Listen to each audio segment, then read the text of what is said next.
Welcome! You're listening to the Uncharted Lancaster podcast, where we explore the hidden histories, forgotten places, and long-buried secrets of Lancaster County. Using modern digital storytelling tools, each episode brings a new piece of local lore to life, revealing the strange, the surprising, and the stories history left behind. Let's begin. Imagine a really sweltering summer day. The year is 1744. You are standing in the dusty, completely unpaved streets of a bustling colonial Pennsylvania town called Lancaster. Oh, and the heat radiating off the brick and timber would be absolutely oppressive. Yeah, exactly. But what really hits you first, before the heat, is the smell. It is this thick, rich, just complex mix of bear grease, wood smoke, unwashed wool, and venison stew wafting right through the town square. Right, because Lancaster wasn't just having a normal July. No, not at all. That smell is there because this small frontier outpost of about 1,500 European residents has essentially been taken over. Hundreds of Native Americans from the Six Nations of the Haudenosaunee, which is commonly known to the British as the Iroquois Confederacy, have arrived in town. And they didn't just take a carriage in. They've come by foot down these ancient warrior paths, they've come by canoe, and they have set up a massive encampment of wigwams right on the edge of the town. Yeah. And the reason they're all here is to engage in a 2-week, incredibly intense, rum-soaked real estate dispute. It sounds chaotic, and it was. But the amazing thing is, because colonial clerks and Indigenous interpreters wrote down almost every single word spoken day by day, we don't have to guess what happened. Right. So today, we are opening those literal transcripts for this deep dive to find out how a sweaty clash over frontier land accidentally gave the colonies the blueprint for the United States Constitution. It really remains one of the most consequential and somehow just totally under-discussed diplomatic summits in global history. The event is known as the Treaty of Lancaster. Yeah, and we've got a great stack of sources today. We're looking at the day-by-day records alongside modern historical analyses that really unpack the context of that courthouse. Which gives us a front-row seat to a literal collision of worlds. Our goal here is to understand how a highly volatile mixture of border violence, clashing legal frameworks, and high-stakes geopolitics resulted in a profound lesson on political unity. A lesson that fundamentally altered the trajectory of American democracy. Exactly. We are going to examine the rhetorical strategies, the brilliant Indigenous statesmanship, the physical goods exchanged, and the entirely incompatible realities that collided in that room over 14 days. So, the atmosphere you get from reading these accounts is just incredibly fraught. You have to wonder why all these vastly different people traveled weeks through the wilderness to sit in a hot room together. Well, the driving force bringing them to the table wasn't just a simple desire to trade blankets. Right, let's look at the map in North America in June 1744. It was a powder keg. Far from a simple trade dispute, yeah. To understand the gravity of Lancaster, you have to zoom out and look at the macro-level imperial chess match happening across the continent. The British colonies are expanding steadily westward, but they are terrified. Because of the French, right? Exactly. Tensions are rapidly brewing between the British Empire and the French Empire. The French have this massive footprint in Canada, and they are moving down into the Ohio River Valley. A global war is clearly on the horizon. So the colonies of Pennsylvania, Maryland, and Virginia realize they share a massive existential vulnerability. Yes, they are politically fractured, they are geographically exposed, and sitting right in the middle between their frontier settlements and the encroaching French forces is the Haudenosaunee Confederacy. And I mean, the Haudenosaunee at this point are not just some collection of loosely affiliated villages. They are a highly organized, massive political and military powerhouse. They are a formidable federated empire stretching across what is now New York, parts of Pennsylvania, and into the Ohio Territory. The British colonies desperately need to secure their neutrality. Or ideally, a military alliance. Right, because if the Haudenosaunee decide to ally with the French, the British colonies run the risk of being pushed entirely off the continent. Wow.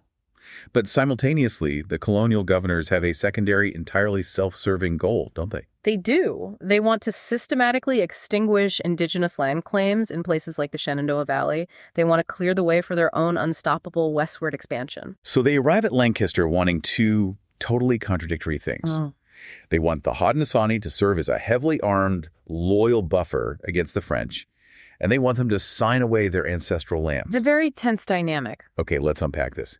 It's almost like trying to negotiate a high-stakes corporate merger, but it's happening in a small-town diner, and the two entirely different corporate cultures have to figure out how to communicate. That's a great way to put it. But with the added pressure here that if the merger fails, it doesn't just mean a loss of profits, It means actual bloody war that will burn down the diner and the entire town. That captures the stakes perfectly. And the cultural frameworks attempting to navigate this merger could not have been more different. Because it wasn't just a British courtroom. Right. The negotiations took place inside Lancaster's original town square courthouse.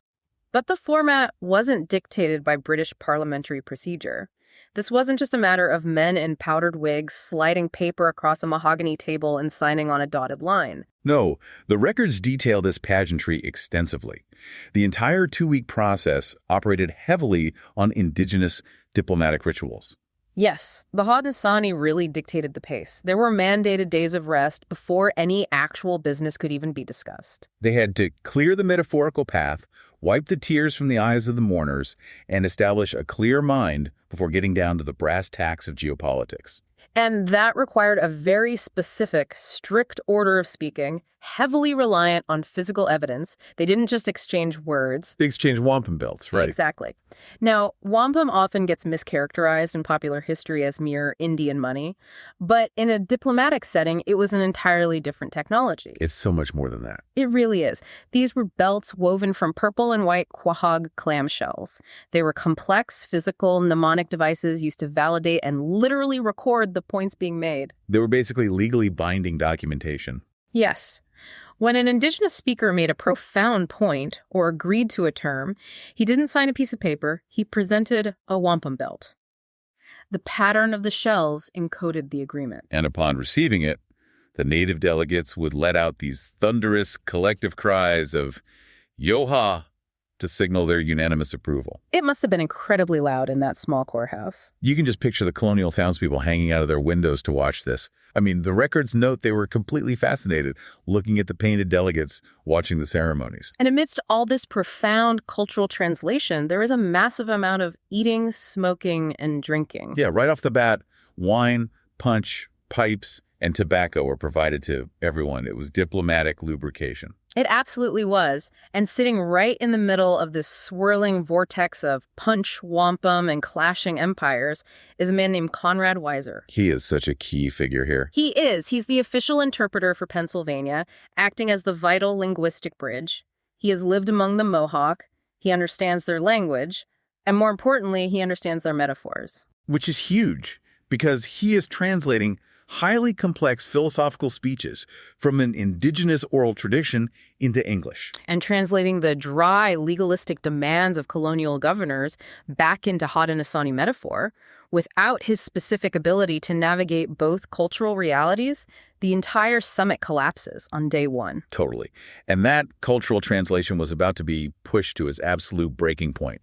Because to really understand what happened in that courthouse over those 2 weeks, you have to understand the fundamental, irreconcilable disagreement about who actually owned the land in the first place. The colonists and the Native Americans were operating on two completely different planes of reality when it came to history and ownership. The clash of those realities becomes apparent almost immediately in the transcripts, doesn't it? It does. The delegation from Maryland is the first to really push their claim, and they do so with a level of confidence that borders on profound arrogance. They step up to the plate and essentially attempt to erase the indigenous perspective entirely. They really do. Let's bring in the main character of this story on the Haudenosaunee side. His name is Canassatego. He is an Onondaga chief, serving as the leading spokesman for the Confederacy at this treaty. And observers described him as tall, powerfully built, with a broad chest, an electrifying physical presence. And a good-natured smile that hit a razor-sharp mind. Exactly. Even though he couldn't read or write English, his command of logic, history, and metaphor made him undeniably the smartest diplomat in the room. He was a master orator who understood his opponents perfectly. And he needed every ounce of that skill, because Maryland's opening argument to him on June 25th was essentially a complete dismissal of his people's historical existence. The Maryland representatives stand up and lay out their legal claim. They state with absolute conviction that the great King of England and his subjects have possessed the province of Maryland undisturbed for over 100 years. Which, if I'm a colonial governor in 1744, 100 years feels like eternity. That's 3 or 4 generations of building towns, clearing farms, and burying my ancestors in that soil. Right. To the Maryland delegation, that century of occupation is an airtight, unassailable fact. They actually look at Canassatego and say they are shocked. They say, "We are surprised you're even bringing this up. We've been here a century. You have no right or title to Maryland, and frankly, you have no pretense to make any claims under whatever title." They brush him off entirely because they are relying entirely on a European legal framework. For Maryland, legitimacy is established through continuous, unchallenged European settlement. Royal charters granted by a monarch in London. Yes, and prior written treaties. They view the land exclusively through the lens of property law and colonial possession. 100 years of farming and building is, to them, the ultimate legal precedent. But then Canassatego stands up the next day, June 26th, to deliver his rebuttal. And he delivers a masterclass in Indigenous history that completely flips their concept of time on its head. It's a brilliant piece of rhetoric. He addresses the Maryland governor and acknowledges their argument. He says, "When you mentioned the affair of the land yesterday, you went back to old times and told us you had been in possession of the province of Maryland above 100 years. Setting them up perfectly. Right. And then he asks a question that completely reframes the universe they're standing in. He says, "But what is 100 years in comparison to the length of time since our claim began, since we came out of this ground?" That phrase, "since we came out of this ground," represents a philosophical chasm between the two sides. It's mind-blowing. It is. The colonial worldview is based on migration and conquest, right? They traveled across an ocean to claim a new world. But the Haudenosaunee worldview is based on autochthony. Autochthony, meaning they are literally born from the land itself. Yes. Their origin stories tie their physical creation to the specific geography of North America. It completely flips the colonial ego upside down. To look a British governor in the eye and say, "Your entire century of history here is just a rounding error to us," is an unbelievable rhetorical flex. A massive flex. He tells them, "Long before 100 years, our ancestors came out of this very ground, and their children have remained here ever since. You came out of the ground in a country that lies beyond the seas." He is acknowledging that over in Europe, the colonists might have a just, divine claim to their own land. But here in America, he asserts that the Haudenosaunee are the elder brethren. And that the continent belonged to them eons before the Europeans even knew it existed. So you have two perfectly constructed, completely incompatible logical frameworks colliding here. Maryland's reality is that they hold legal title from a king and have improved the land for a century without Iroquois interruption, which under European law equals ownership. Right, while Canassattego's reality is that his people are indigenous to the continent and possess an inherent overriding sovereignty that no foreign king's piece of paper can erase. He views their written deeds and surveying maps as fundamentally illegitimate. He brilliantly, and somewhat dismissively, refers to it all as their deceitful pen and ink work. Okay, if I'm listening to this, I have to stop and ask a pragmatic question. If Canassatego believes European pen and ink work is garbage, and he views the colonial legal system as a deceitful game, why did he walk hundreds of miles to sit in a sweaty courthouse and play that game? It's a very fair question. I mean, why not just stay in Onondaga and ignore the Maryland governor entirely? Well, that points to the tragic reality of the era. The diplomatic records provide a stark context here. The Haudenosaunee were negotiating out of sheer survival. By the time Canassatego arrived in Lancaster in 1744, the position of the Confederacy had severely deteriorated from what it had been 50 years prior. Right. They were no longer negotiating from a place of absolute, untouchable demographic power. Because of the diseases sweeping through the continent, right? Exactly. A profound demographic collapse. Epidemics of smallpox and other European diseases had repeatedly ravaged their populations. The historical context surrounding these treaties notes massive, devastating outbreaks in 1716 and again in the early 1730s. It's just devastating. We aren't just talking about a loss of life. We are talking about the loss of elders, the loss of institutional memory, and the destabilization of their military forces. So shrewd, visionary leaders like Canassatego recognized that the power dynamics of North America were shifting permanently. Yes.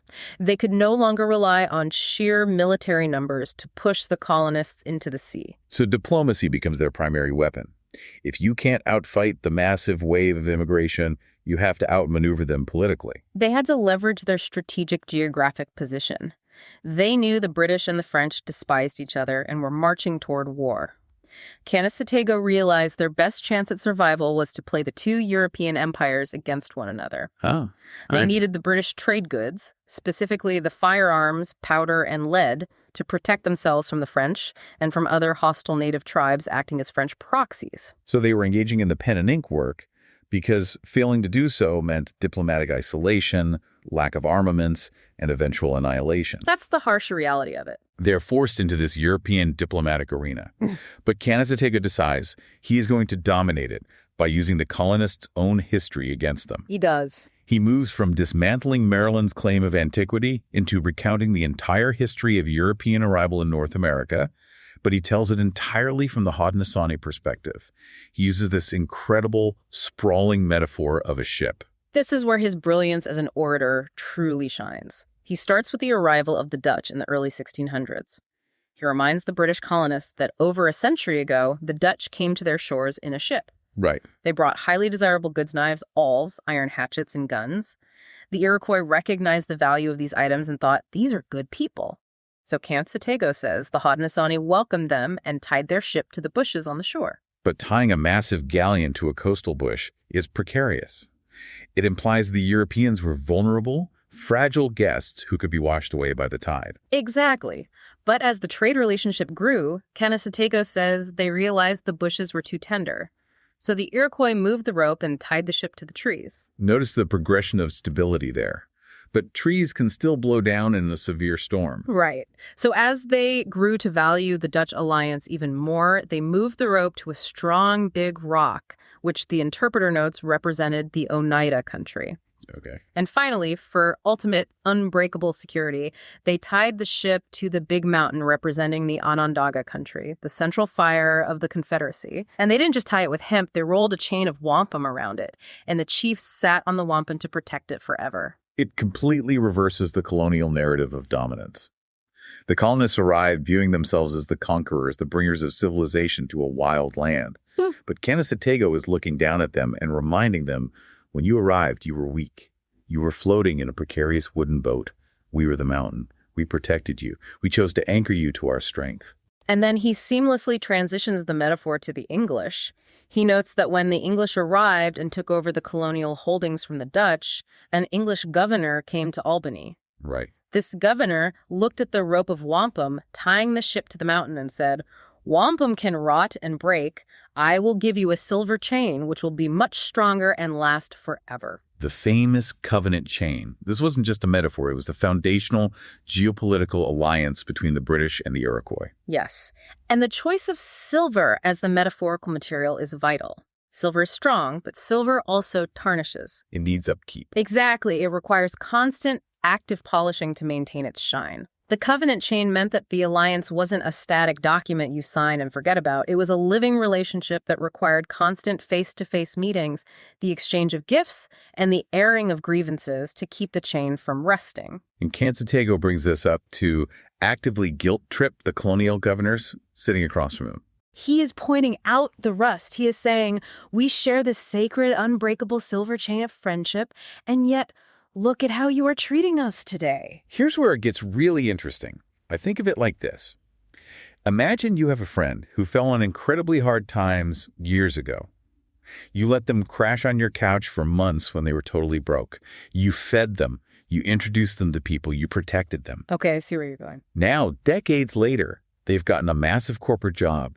They bought the entire apartment building, and they are trying to legally evict you from your own unit over some zoning technicality. Yes. Canassatego is standing in the courthouse saying, "Excuse me, do you not remember who gave you the couch when you were freezing? Do you not remember the silver chain?" That dynamic is exactly what he is highlighting. And he doesn't stop at a history lesson. He pivots straight into a devastating economic critique of the entire colonial project. Oh. He points out the paradox of this alliance. He notes that colonial young men constantly mock the natives, telling them that the Indians would have starved and perished if the white men hadn't arrived to give them guns, iron tools, and woven clothes. And he completely rejects that savior narrative. He tells them, We lived before they came amongst us, and as well or better. He points out that before the Europeans arrived with their iron and their commerce, the Haudenosaunee had plenty of deer, which were easy to catch. Right. They used stone knives and stone hatchets, and they worked perfectly fine for their needs. They were an entirely self-sufficient, wealthy society. And then he exposes the ecological devastation brought by the colonists. He states that now, because of the European presence, the Haudenosaunee are straitened, meaning deeply impoverished and restricted. Yeah. They were struggling to find deer because colonial livestock, cattle and horses, have eaten all the grass and destroyed the local ecosystems. The game has fled. So they're no longer self-sufficient. No, they are trapped in a cycle of dependency, liable to many inconveniences, specifically because of the deceitful pen and ink work going on at that very table. He actually points directly at the colonial secretary taking notes while he says it. It is an incredible moment of defiance. He knows that this alliance with the British, while militarily necessary to hold off the French, has cost his people their economic independence. Right. They are now dependent on the very people who are stealing their land via deceptive treaties. He provides a highly specific example to prove his point about the pen and ink deceit, showing that he understands their political maneuverings way better than they think. He calls out a former governor of New York. He explains that years ago, the Iroquois trusted this governor. They put their land into his hands in trust, asking him to safeguard it so no rogue settlers could trick them out of it. And what did this trusted British official do? He traveled back to England and secretly sold the Iroquois land to William Penn, the founder of Pennsylvania, for a massive sum of money, completely behind their backs. The betrayal was absolute. So Canassatego brings it up to show exactly why he views the colonial legal system as fundamentally corrupt. He does not trust the papers these men keep pushing across the mahogany table. He is a pragmatist. He immediately balances this harsh, undeniable critique by acknowledging that despite the massive deception, the English have always provided vital military assistance against the French. He hates the deception, but he needs the gunpowder. Exactly. So Canassatego has brilliantly dismantled Maryland's argument of a 100-year peaceful occupancy. He's reminded everyone of the covenant chain and the economic debt the colonies owe the indigenous people. But while Maryland was relying on this idea of peaceful long-term settlement, the delegation from Virginia steps up and brings an entirely different and much more aggressive argument to the table. Virginia doesn't care about who was there first. Virginia cares about who won the wars. The Virginia commissioners introduced the concept of the right of conquest. And this immediately shifts the entire tone of the Lancaster negotiations from a debate over history into a debate over military might. Right. Virginia says very bluntly that the great King of England holds the province of Virginia by right of conquest, and the bounds of that conquest extend westward to the Great Sea. They are basically saying, our king fought for this land, his armies won it, and his claim goes all the way to the Pacific Ocean, wherever that happens to be. Canassatego's counterclaim to this is just a fascinating display of diplomatic judo.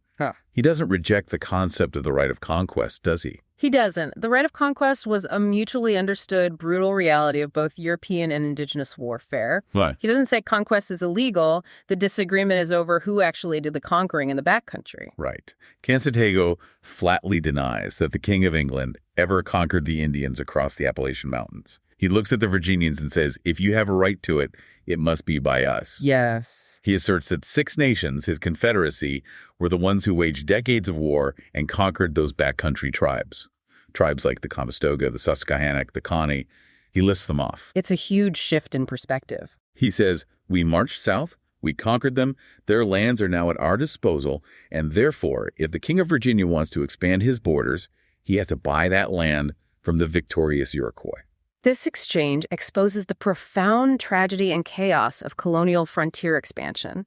You have the British Empire claiming massive swaths of land because they allegedly conquered it from someone, and the Iroquois Confederacy claiming the exact same land because they allegedly conquered it from someone else. And the dark, tragic irony underlying this entire debate is that neither the British nor the Iroquois actually lived on that land at that moment. The records emphasize this so clearly. Settling land rights with the Iroquois in a courthouse in Pennsylvania did absolutely nothing to settle the rights of the native people who were actually living, hunting, and raising families on that land. The Iroquois are selling vast tracts of the Ohio Valley and the Shenandoah Valley that are actively inhabited by the Shawnee, the Cherokee, and other autonomous tribes. White ideas of ownership simply couldn't conceive that multiple tribes might claim overlapping hunting ranges, or that indigenous sovereignty didn't map perfectly onto European borders. Right. The colonial governors buy a piece of paper from the Iroquois, assume the land is legally and completely theirs, and authorize settlers to move in. And then those frontier settlers are shocked when the Shawnee or the Cherokee attack them. But why wouldn't they?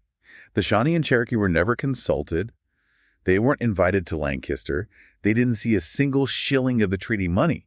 The Iroquois just sold their homes out from under them to the British. This dynamic led to decades of horrific future bloodshed, Lord Dunmore's War, endless frontier skirmishes.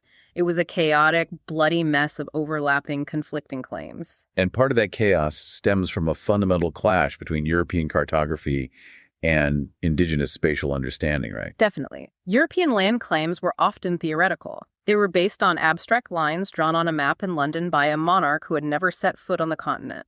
They operated on lines of latitude extending infinitely westward. I mean, how could Virginia possibly claim land to the Great Sea when they didn't even know what was out there?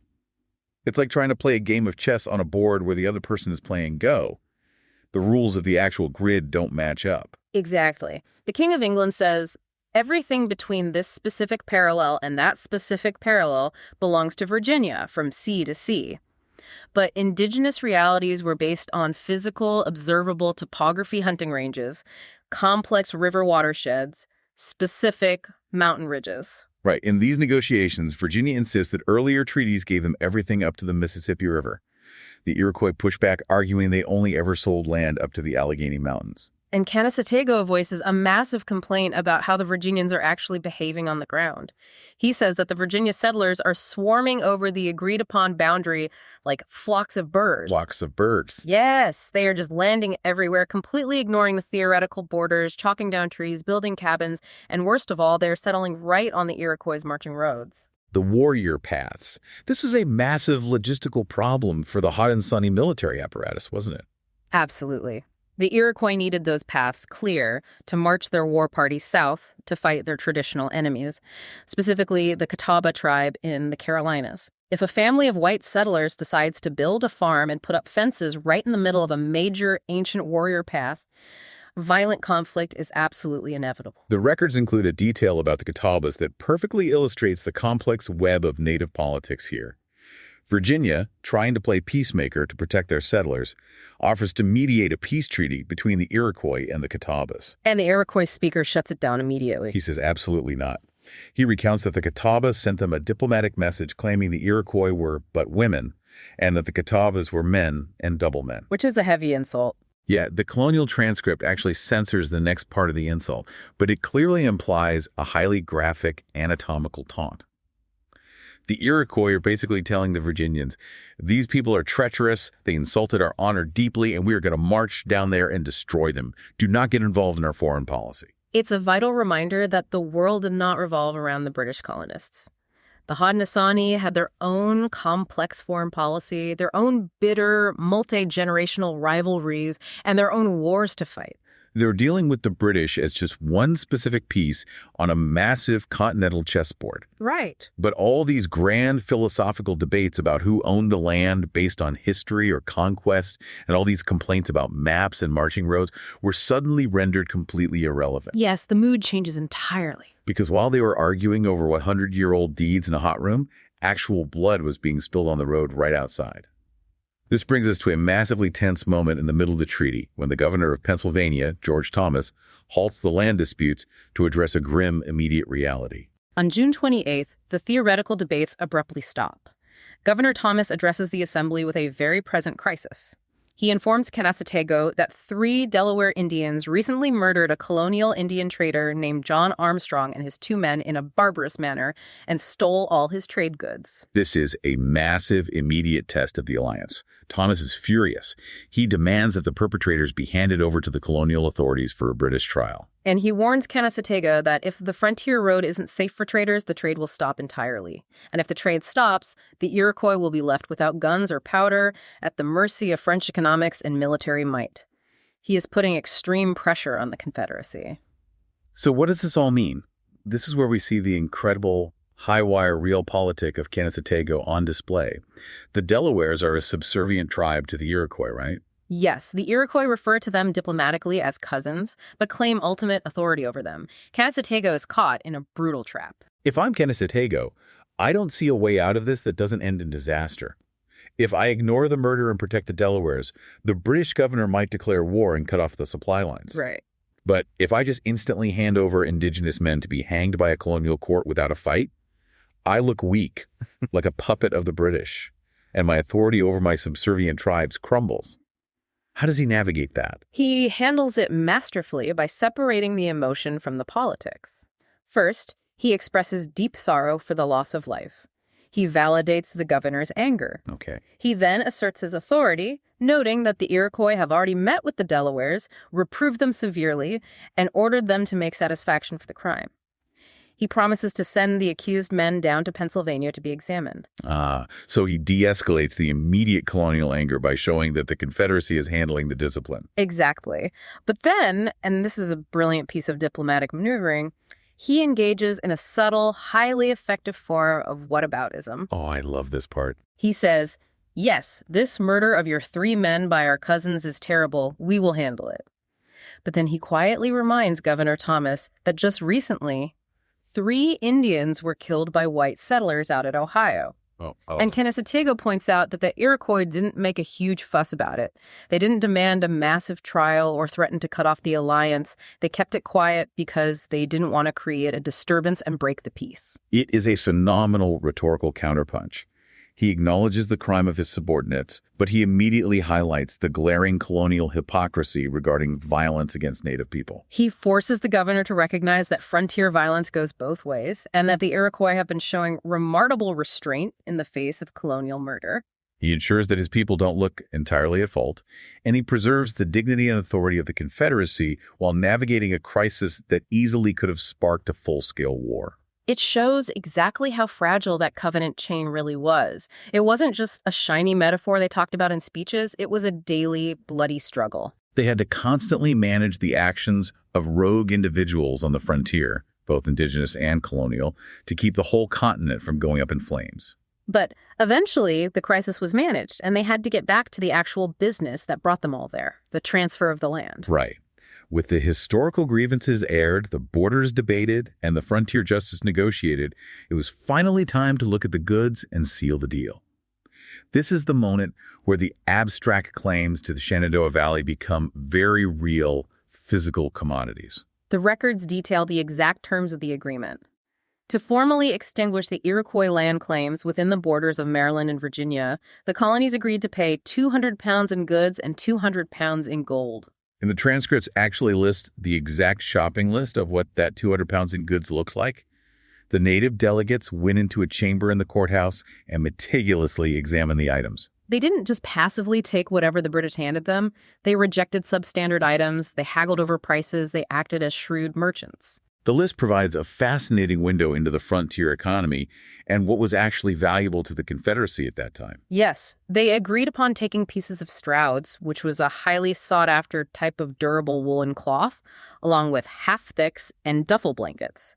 They took 200 shirts. Most importantly, they took 47 guns, alongside the necessary flints, lead, and gunpowder to supply their warriors. And they also took smaller cultural items. Vermilion for ceremonial paint, and 4 dozen Jews' harps. Jews' harps.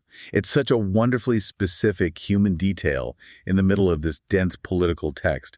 You can just imagine the sounds of those little metal instruments twanging around the campfires outside the town that night. Yeah, it really brings the scene to life. But amidst all this trading of blankets and guns, there's another exchange that occurs, which speaks volumes about the cultural divide. Virginia makes an offer that they genuinely think is incredibly generous and forward-thinking. The Virginia commissioners offer to take a number of Iroquois children and educate them in colonial schools down in Virginia. They promise to provide them with a fine house and a man to teach them the religion, language, and customs of the white people, offering this all entirely for free as a gesture of goodwill. And Canassatego responds with a polite but incredibly firm rejection. He says, and I'm quoting the source translation here, "We love our children too well to send them so great a way, and the Indians are not inclined to give their children rejection. Learning our customs differing from yours, you will be so good as to excuse us." If you stop and think about the philosophy behind that rejection, it is profound. He is preemptively rejecting the premise of colonial assimilation. Totally. To the British, a formal indoor education, reading books and learning English is the pinnacle of civilization. But to an Iroquois leader, sending a young warrior to sit at a desk for years makes him completely useless to his society. Right. He won't know how to track game. He won't know how to survive a harsh winter in the woods. He won't understand the oral traditions or the complex political structure of the Confederacy. Canassatego is stating unequivocally that their indigenous way of life, their physical and mental education, is equal to, if not vastly superior to, the colonial way.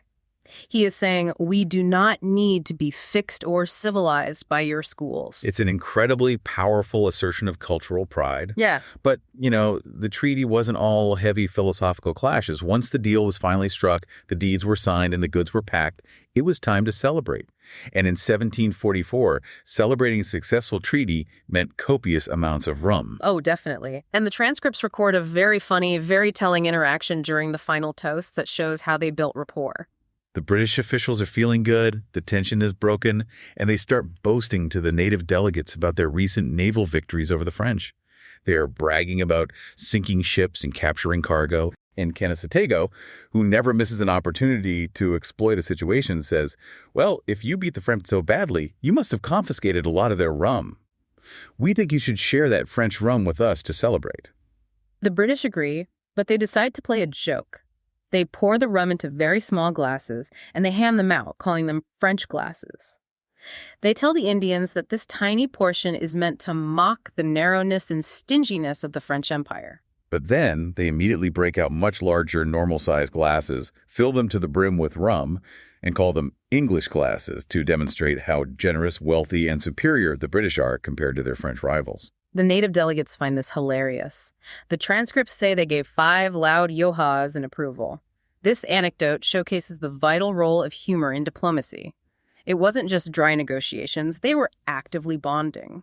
It's exactly like two rival CEOs at a massive merger signing, finally relaxing and sharing a laugh over how terrible the product of a third competitor is. It is bonding through shared disdain. They're united by a mutual enemy. Exactly. They have successfully navigated the crisis. They have renewed the covenant chain. The military alliances are secure. The land is legally signed over. The wigwams are being packed up on the edge of town. The Treaty of Lancaster is essentially over. But on the very final day, July 4th, 1744, Canassatego requests to deliver a parting message.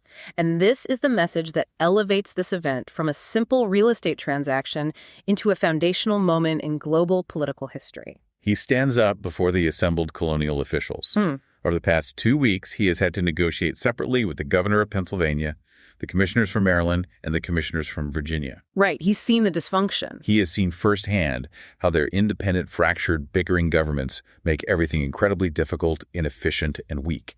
And he decides, as the elder brethren, to give these British colonists some advice on how to actually run their countries. He urges the colonies to unite. He tells them, "We heartily recommend union and a good agreement between you and our brethren. Never disagree, but preserve a strict friendship for one another, and thereby you, as well as we, will become the stronger." And he doesn't just say it, he demonstrates it visually, relying on the power of indigenous oral tradition and physical metaphor. He reaches into his quiver and pulls out a single arrow. He shows it to the assembly, and he breaks it easily across his knee. A very clear visual. Then he takes 6 arrows, representing the 6 nations of his Haudenosaunee Confederacy, and he binds them tightly together with a cord. He tries to break through the bundle, but he can't. The bundle of arrows is unbreakable. It is an instantly recognizable, iconic metaphor for federated strength. He then tells them, "Our wise forefathers established union and amity between the 5 nations. This has made us formidable. This has given us great weight and authority with our neighboring nations. We are a powerful confederacy, and by your observing the same methods our wise forefathers have taken, you will acquire fresh strength and power." He is explicitly telling the British colonies, look at our system of government. Look at the great law of peace that binds the Haudenosaunee Confederacy together. Stop bickering amongst yourselves. Copy our methods of federation, and you will become powerful enough to survive. It's incredible advice. But how did this specific piece of advice actually survive? I mean, how did a speech given by an indigenous leader in a small Pennsylvania town in 1744 manage to spread and influence the Founding Fathers in an era long before mass media? The answer lies with Benjamin Franklin. Franklin was an avid follower of Indian treaty negotiations. He wasn't at Lancaster himself, but he recognized the profound philosophical importance of these interactions. He saw the bigger picture. He did. He understood that this wasn't just savage haggling, this was high-level political theory. He used his printing press to publish the transcripts of these deliberations, including Canassatego's exact words and the arrow metaphor. He turned a localized diplomatic speech into a widely consumed, highly influential piece of literature. He practically made Canassatego's speech go viral for the 18th century. He really did. And Franklin took Canassatego's advice to heart. In 1750, Franklin wrote a letter arguing passionately for colonial union. He wrote, "It would be a very strange thing if 6 nations of ignorant savages should be capable of forming a scheme for such an union, and yet that a like union should be impracticable for 10 or a dozen English colonies." Now, obviously, the language he uses there reflects the deep prejudices and racism of his time. Yes, absolutely. But the core, undeniable acknowledgement is there. He is directly referencing the Iroquois model as tangible proof that a union of independent states can work. And it didn't stop with a letter. Just a few years later, in 1754, Franklin proposed the Albany Plan of Union at the outbreak of the French and Indian War. He took the ideas exemplified by the Haudenosaunee independent bodies coming together under a Grand Council for Mutual Defense and presented them as a formal plan for a united colonial government. While the Albany Plan wasn't immediately adopted, it laid the philosophical groundwork. Historians and scholars deeply debate the exact literal extent to which the Haudenosaunee example influenced the later fundamental documents of the nascent United States, specifically the Articles of Confederation and the U.S. Constitution. Right. But what is absolutely historically clear is that the Haudenosaunee provided the colonists with the first and most successful functioning model of representative federated government they had ever witnessed on this continent. The irony is just staggering. The colonists came to the table at Lancaster to manipulate a fractured frontier to their economic advantage. They came to buy cheap land and secure a heavily armed military buffer. Yes, they were looking out for themselves. But they left with a masterclass from a native chief on how to fix their own fractured governance. They went looking for real estate, and they were handed the blueprint for a nation. It is a profound legacy, and it's a legacy that is still visually present today. If you take a $1 bill out of your wallet right now and look at the back, look at the Great Seal of the United States, in the left talon of the eagle, what is it holding? It is holding a bundle of 13 arrows. 13 arrows for the 13 original colonies, bound together to be unbreakable. It is a direct, undeniable visual echo of Canassatego standing in that hot courthouse, binding 6 arrows together to teach the colonists a lesson about strength through unity. It is woven into the very fabric of American symbolism. A 2-week real estate dispute, steeped in rum, frontier violence, and profound cultural misunderstanding, yielded a philosophical bridge that helped shape the birth of a new nation. It really has been an incredible journey unpacking this today. We started with the smell of wigwam fires and bear grease in a colonial square. We navigated through the intense, irreconcilable debates over European pen and ink deeds versus the indigenous reality of coming out of the ground. So many clashing perspectives. We watched a master diplomat use the memory of a couch-surfing Dutch ship to expertly guilt-trip colonial governors. And it all culminated in a simple bundle of arrows that inspired Benjamin Franklin and echoes on our currency today. If we connect this directly to you, the listener, it serves as a powerful reminder that the most profound insights often come from the most unexpected sources. The colonial leaders viewed the Haudenosaunee as obstacles, as tools, or at best, as pawns in their imperial war against the French. Yeah, they underestimated them. Yet it was a tense dispute with these very adversaries that provided the exact structural concept the colonies needed to become a nation themselves. It highlights the immense practical value of truly listening to different perspectives, even, or perhaps especially, those of your adversaries. Wisdom does not respect cultural boundaries. The truth can come from anywhere. And before we wrap up this deep dive, I want to leave you with one final thought to mull over based on what we've explored today. Canassatego and the Haudenosaunee model of unity was entirely based on the concept of the covenant chain. Right, the living relationship. And the defining characteristic of a silver chain is that it requires constant, active polishing. The relationship required face-to-face meetings, mutual respect, the exchange of gifts, and the honest airing of grievances to avoid rusting. It is a living, breathing relationship. Very different from the European way. Exactly. Because the European system, the one that eventually dominated the continent, relies almost entirely on the rigid, unchanging pen and ink work of the law. So if the American ideal of unity was indeed inspired by the spirit of the Haudenosaunee model, what happens to our modern unity when we abandon the active relationship-based polishing of the chain and instead rely solely on the cold, inflexible ink of legal documents to hold us together? Thanks for listening to this week's episode of the Uncharted Lancaster podcast. If you enjoyed the episode, be sure to subscribe and leave a rating or review wherever you listen. It really helps more people discover the show. For more fascinating local history, visit unchartedlancaster.com. And if you'd like to go deeper, check out one of Adam Zern's books at unchartedlancaster.com/books. Until next time, keep exploring.